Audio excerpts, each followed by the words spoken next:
Welcome to the After Action Report for the X-Force versus Criminal Syndicate list, and I'm going to get it out there really early on. I think the very surprise MODOK going down to a taco truck really changed the flow of the game for you. I agree completely. That was huge. That was kind of the story of a lot of our throws this game as well. Neither of us really dodged stuff throwing at us. It's the moon. It's hard to move, so you just it's coming very slowly. You don't know how to dodge. It's Deadpool and a Zamboni coming at you, man. It's just, that was weird because that changed the flow of a lot of things. And I'm going to say I'm sort of happy. The whole thing was this taco truck, and as it turns out, completely changed our game. So it really did. It really did change the game.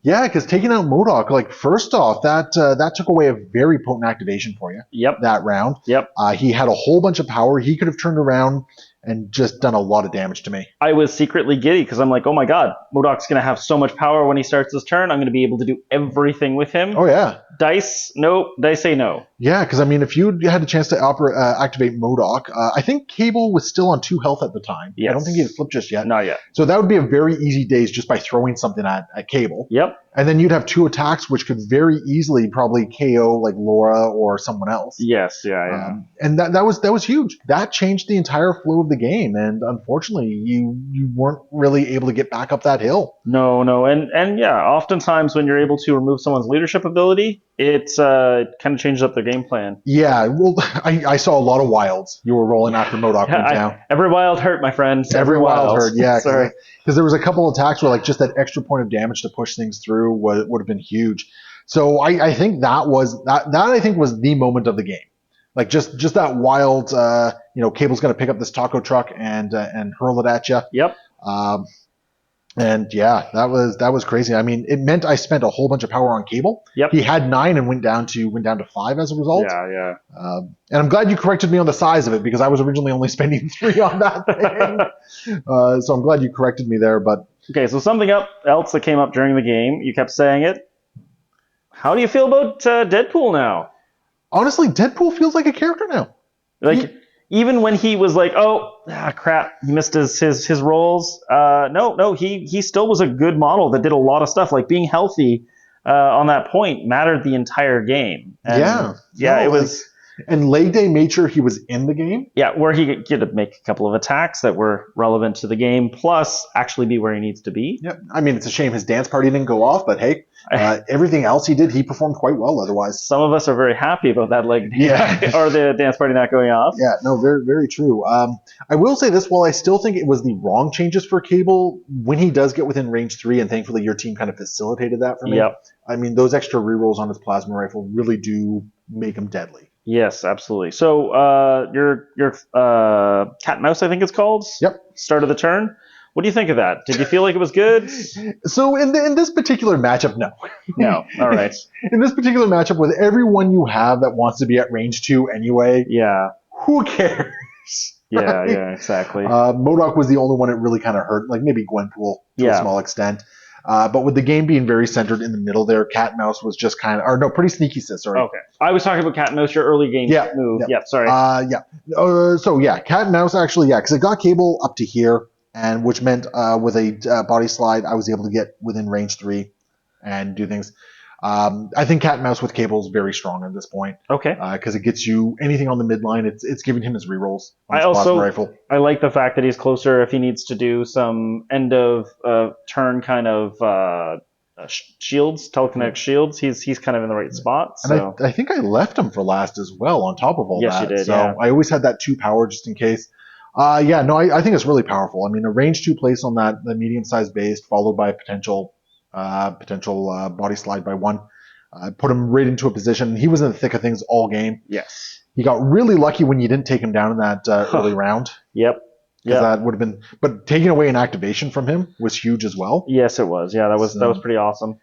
It's unfortunate. I was hoping Uluk would do a little bit more this game. I was hoping MODOK would get a bit more of a chance to do some stuff. So I did have an opportunity to use my inspiring monologue on MODOK on the turn. He ended up getting absolutely destroyed, but I didn't think he was going to go from mostly healthy to dead as fast as he did. Yeah, well, neither of us saw 5 damage coming from that truck. Yeah, right? yeah. That's kind of what happened there.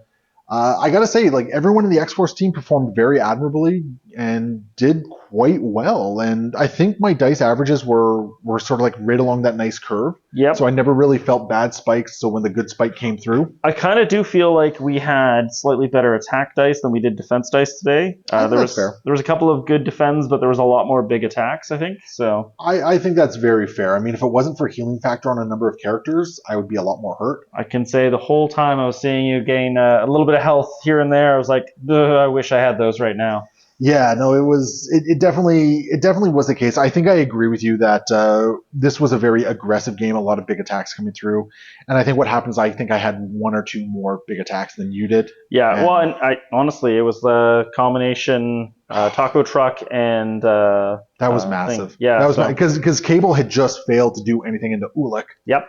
And if I would have just been powering up MODOK, who then would have just had a turn, right? Well, and I was looking at it at that point, going like, okay, so when MODOK goes, I'm going to put Cable down, and who else? Is Deadpool this turn, or is it like I was choosing targets as opposed to worried about how the game was going to go? Because I think, was Deadpool still healthy at that point? I believe he was, yeah. Yeah, so he would have been a very easy one to take down as well. Laura would have been a very easy one to take down. Yeah, and it just felt like I had my pick of the litter kind of thing, and I could do a couple of things, and then truck. Yeah, no, that truck changed everything. You gotta watch for cars, kids. Yeah, friggin' Deadpool leaving his taco truck on the moon here. Yeah.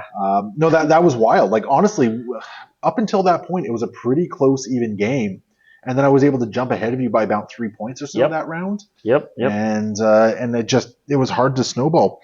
So we had a big discussion near the end of the game for your last round as to who you should have taken out, be it Cable or X23. Yes. You obviously opted for Cable. Unfortunately, the dice didn't really cooperate with you. Dice said no if I went either way, but we were definitely talking about who we thought was a threat. I obviously thought Cable. You were saying X23. So I don't disagree with you that Cable was a threat. It's just I think the way the resources were playing, X23 was the better call personally. Sure. Because she was holding a Senator.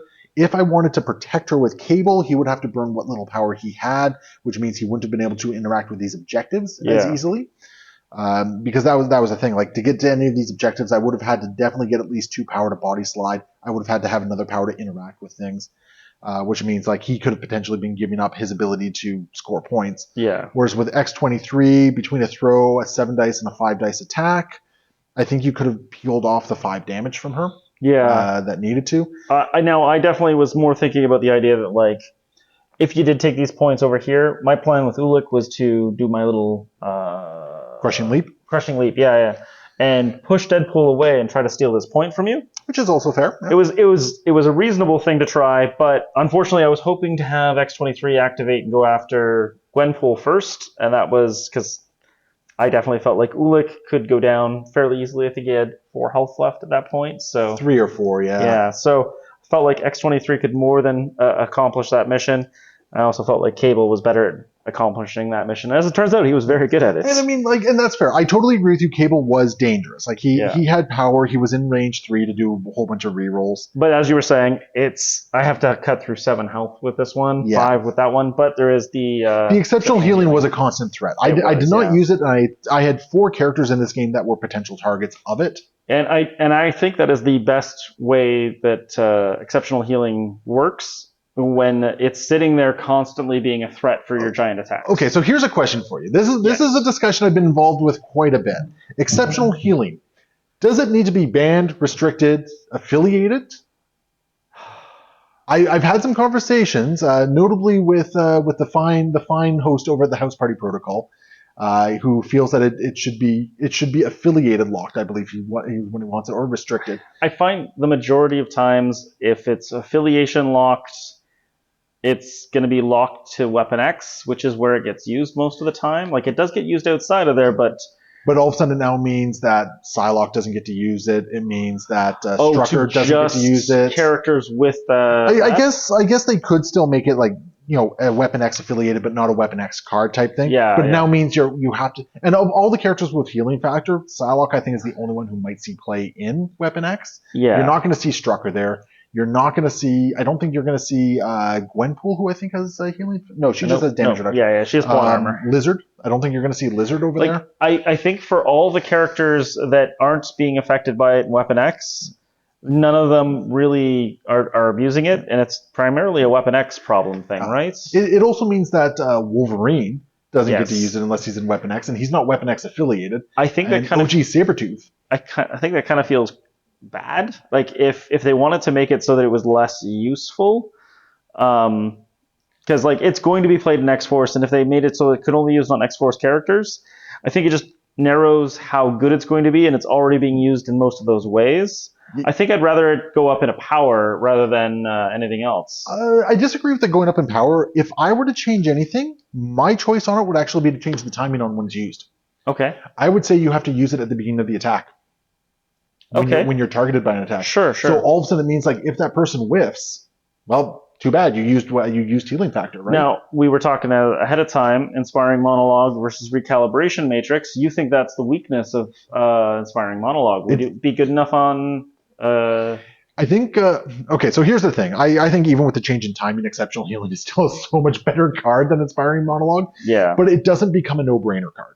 Okay. Right? It's one of those things where, like, if you anticipate a big hit coming in, sure, you use it, right? Like, if somebody wants to throw a big dice attack at you.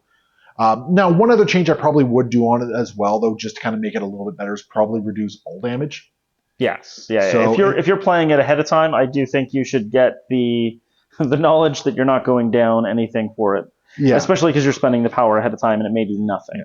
But at the same time, I mean, that probably is a little bit too powerful at that point. Because at that point, the person just feels like they've wasted an attack. Sure. And then they're only trying to get triggers off at that point. Yeah. But yeah, I think it should definitely. I think the timing change is probably what should happen with it. Yeah. Yeah. Like my biggest problem is that like out of all the negative play experiences in the game, Exceptional Healing's something you have to kind of see up front.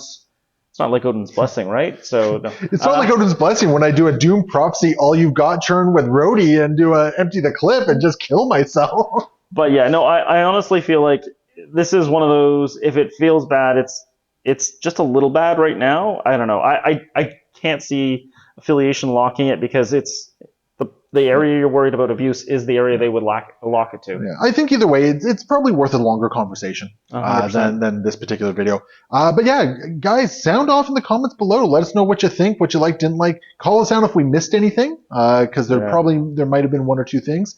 And obviously, if you want to support the channel, hit up patreon.com/AegisBrainStudios. We'll see you next time. Happy wargaming.